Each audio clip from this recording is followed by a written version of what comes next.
In the journey within us, our heart carries a powerful story of birth, strength, and the fading spark of regeneration.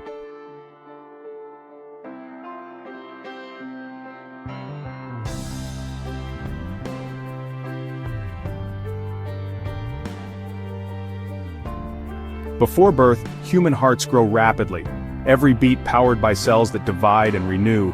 But then, with our first breaths, the heart's dividing spark fades, leaving behind a chamber that grows but no longer replenishes.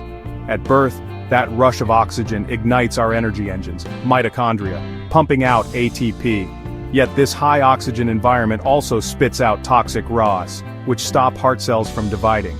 It's nature's trade-off, protecting against mutated growths like tumors, but silencing the heart's regeneration. At UT Southwestern, researchers discovered two proteins, Meis1 and Hoxb13, that act like brakes on heart cell division.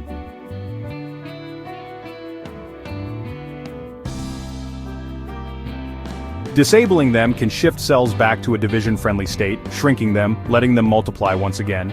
Could low oxygen, a condition pregnant hearts once thrived in, reactivate heart regeneration?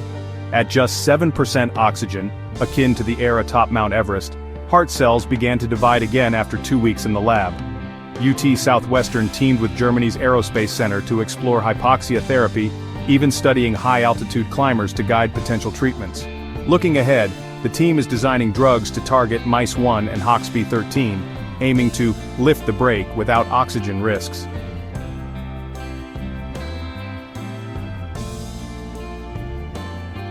They're also advancing stem cell strategies, growing beating mini-hearts from reprogrammed adult cells, and exploring viral vectors or tissue patches to repair damaged hearts.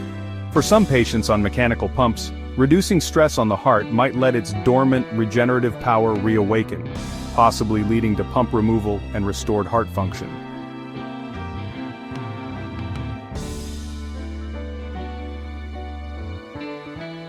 Regrowing a human heart, once truly science fiction, is inching toward reality. With each discovery, Utah Southwestern brings us closer to healing hearts, not with transplants, but with regeneration. From lab bench to healing hearts, this is the future of regenerative medicine, driven by discovery, hope, and the spark of life itself.